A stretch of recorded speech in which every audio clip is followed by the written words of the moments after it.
Talking Tabletop, Barry. The show formerly known as On Board Games. Yes, this is Talking Tabletop, a show where we discuss things about the hobby. We encourage you to express your thoughts in the comments below, and then in a couple of weeks, if there are any, we'll say our thoughts on your thoughts. Maybe people are confused. Maybe we should be talking about tabletops. Tabletops? Like, I like a wooden tabletop. Really? The tile ones, sometimes, you can't balance stuff on there. Did you ever have a tile tabletop? No. Oh, okay. Okay, so today we're going to discuss blank CGs, okay? Blank? Blank. There's card games, okay? There's basically two types that I know of. There are collectible card games, and then there are expandable card games. Now, both of these different types of card games, you have to have a base set, starter deck, beginning deck, whatever they may call them, in order to play, and then you add cards through packs to the base set later on. Like expansions? Yes, but they're called different things for different reasons. Okay, first we have CCGs or TCGs, which are collectible card games, trading card games, or customizable card games, depending on basically the manufacturer and how they are marketing them.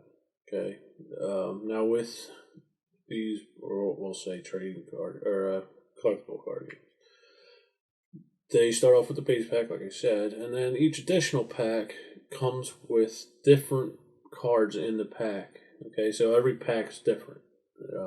They usually include rarities. Okay, meaning that one card's more rare than another. Like My Little Pony? Yes, or one of the more famous ones is Magic the Gathering or Pokemon. It stands for Pocket Monster. Don't ask why I know that. Okay. What's that one Ethan got into when he was younger? Yu-Gi-Oh. Yu-Gi-Oh. They're more popular ones. We don't own any of them. Just something we really haven't gotten into. I did get you My Little Pony. Yes, you did. You gave it away. I gave it to somebody who could use it. It was just a little pack, though. It was a joke. Yes, it was one of the booster packs, I guess they were called. Yeah, probably. Okay, now, My Little Pony. A new thing is collectible dice games. These are not cards. These are dice. Okay, now, Dice Masters, which this is the core set, base set, does the same thing as a collectible card game, only with dice. Okay, in this you have several different cards. I think it's 24 character cards, and there's 3 of each type of cards. There's 3 cards for each character, and then there's dice for each of these characters. Okay, and there are packs that you can buy, booster packs, and each one of those contains whatever you get. Character cards and dice, depending on the character and the card, whether they're rare or not. Yeah. So this is a new thing that who is this? This is Marvel's. It's WizKids. WizKids, the publisher. I couldn't think of the name. They're trying out. Now, when this first came out, it was hugely successful, and then they ran into distribution problems, and it kind of died away. We actually have not played this yet. Yeah, there was distribution problems, and they were supposed to give so many in each store, and then we got 1 or 2. They were very hard to get. They have since started to straighten that out. They actually have another set of this called X-Men versus the Avengers, I think it is. That's what that is. Avengers versus X-Men. The Uncanny X-Men. Then I forget what the 2 of them are. All right, that one's. They haven't had distribution problems with that, and I think that might have hurt the game. That initial distribution problem that they had. But like I said, we have never played this one yet. Here's the thing. Yes. It's totally confusing because Avengers are super friends. They're good.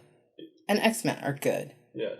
So why would you have them versus each other? That's just stupid. I'm not that big of a comic geek, so there may have been... And I don't think that I am, but Super Friends versus X-Men? That's just silly. I don't know. Was there a civil war or something in the comic book? I don't know. I'm not Read really that them. big on. But anyway, this is the only collectible game we have. That's not true. I don't think. Yeah.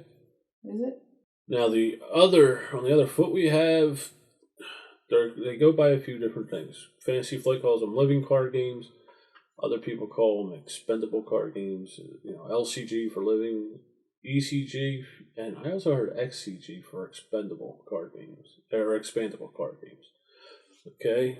Now this is the same as the collectible card games where you start off with a base set, but the expansion packs are all the same. Whereas with the collectible card game, there's different cards in the packs. With the expandable card games, every card in the pack is the same. For whether I buy it or you buy it, we'll have the same set of cards if we buy the same pack. Okay. Did you want this game? Yeah, Summoner Wars is one of the expandable card games. Okay. In Summoner Wars, one player goes against another player using different factions, and they're fighting for supremacy, basically. Is it an expandable card game of tactical combat? Yes. They say this plays a lot like a miniature game, but we haven't played it yet. We've had it in the collection for a while. I just haven't got it to the table. It's one of about 8 that I own and just haven't gotten to the table. Now there's others. Killer Bunnies back there behind me. That's one I don't recommend. Not for 2 players, because your wife will get annoyed. And then... That's Starfleet Captains. No. It's not? No, it's not. Oh. But it's a lot of cards. It's not. Okay. And then there's other ones. Doomtown Reloaded. It's a newer game that comes out with, the packs are the same no matter who buys them. Every pack is the same. And then we got LCGs.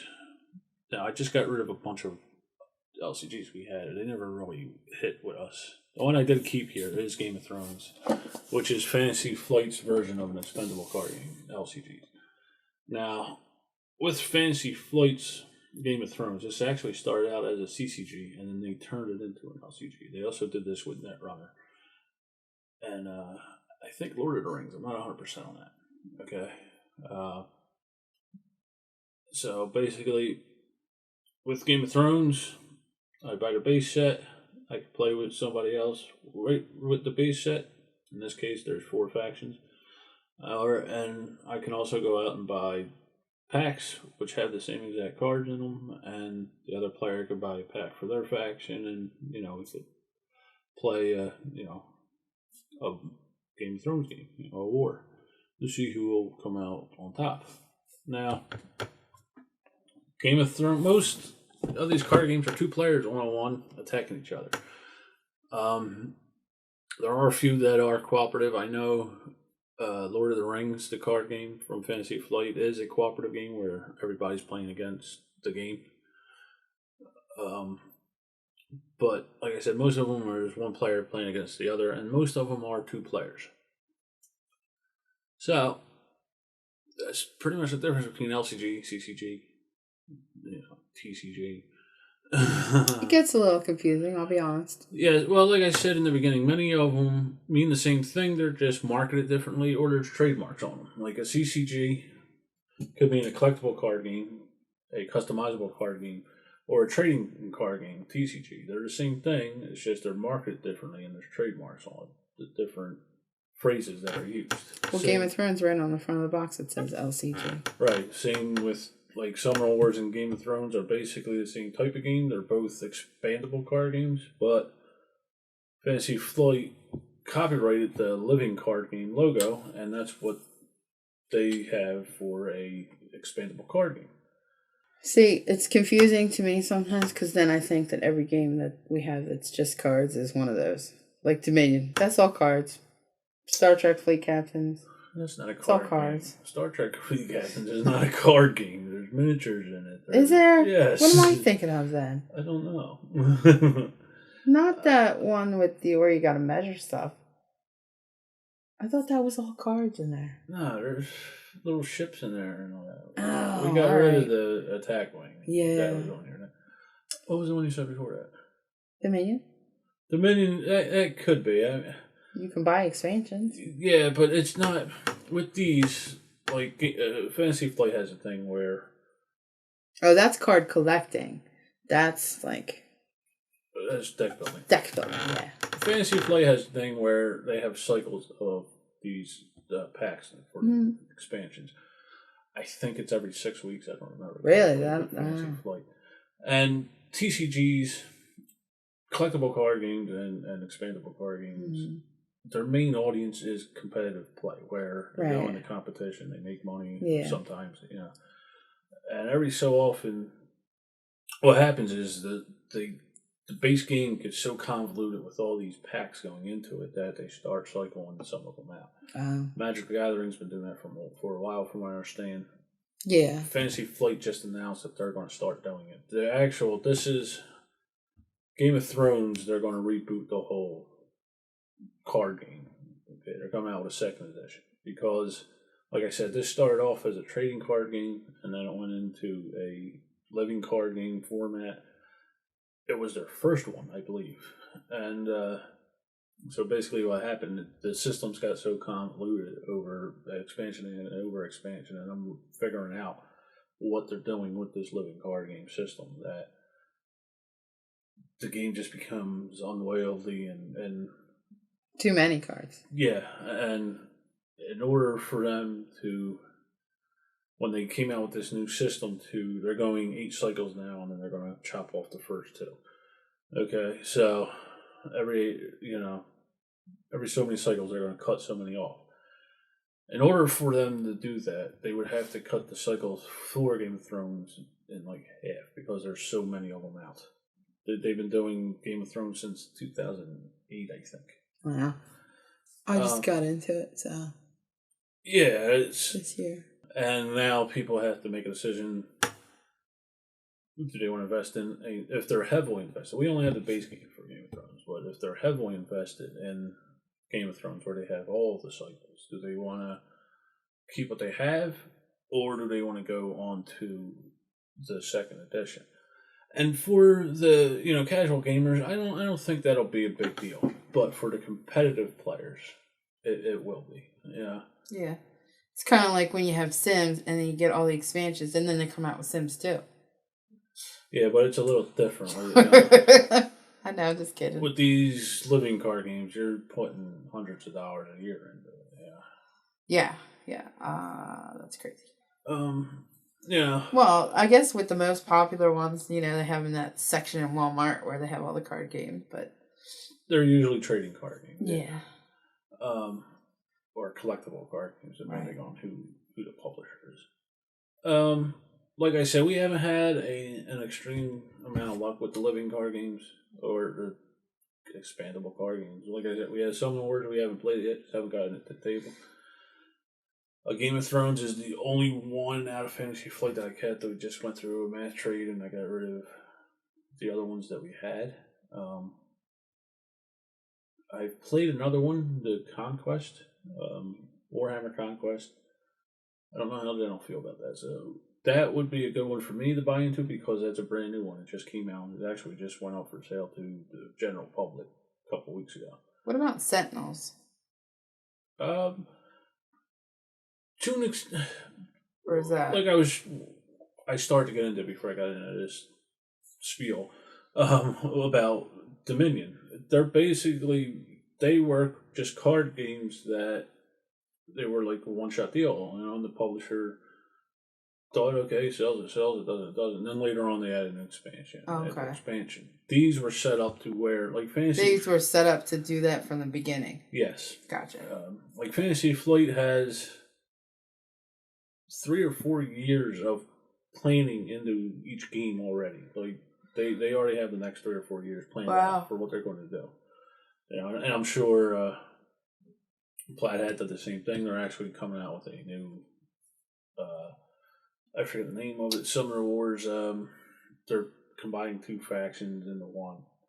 I can't remember what they call it though. So it's a big market. But for most people who just want to play casually, they're not going to buy into it like these people and competitive play do. Yeah. Yeah. Like I said, we only had the base game for both of these. Even the Marvel's Dice Master game, I only bought the base game to see what it was like before I bought into it. You're not big into dice rolling games, though, to be honest. It's not even. I'm not big in the collectible card games. I never was. I don't like that you buy a pack and you don't know what's in it. Because it comes, you get duplicates and triplicates of the same card. You don't even get gum anymore. Yeah, I don't think you do. They were the baseball cards, Jen. Yeah, I'm old. I know. You are. So yeah, there was that. The living card games. We haven't found one that really clicks with us yet. We've tried with Fantasy Flight. We tried Star Wars and we tried Netrunner. Netrunner just the rule book. I couldn't get past that. I understood the gameplay somewhat after watching a few videos. It's just the rule book was extremely difficult to navigate. Like I said, the original Warhammer 40K, I think it was. We never got in. I never even tried that one. Lord of the Rings, I didn't. I would like to because, like I said, it is a cooperative, and I know some people who like that universe. Jen is not one of them. What don't I like? Lord of the Rings. No, you have me mistaken with your sister and my mother. No, I just said you're not one of those people. No. I would like to try that because it's a cooperative game, and I think trying to show these games to new people, a cooperative game is easier to do than like this type of game where they're asymmetric decks, playing against each other. Because then you got to explain what your deck does, what their deck does, stuff like that. I think that was the biggest problem we had with Netrunner. Because the decks work so differently from each other. Summoner Wars, I do want to try. I heard it's a really good game. I've had it for a while. We just haven't gotten it to the table. You like Flat Hat. I as a company, yeah, for the most part, I like every game I played of theirs. Even one that didn't really fit for us, that one that we play tested, that will be an expandable card game. But that just wasn't for us. That was a little... I think I liked it more than you did, which is weird. Yeah, you might have. So, that's basically what the difference is between a CCG and a ECG or LCG, depending on...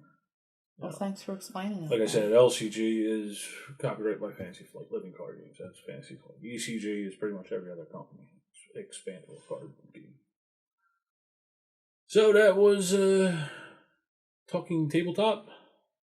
That said, leave your comments below. Something you want to add to the discussion. If you think I'm just an idiot, whatever. I'm going to have to start commenting. Leave your comments below and we'll discuss them in a couple of weeks when the new one comes on. So that's it. Anything else? No. Thanks for watching. Get gaming. Have fun. We'll see you next time.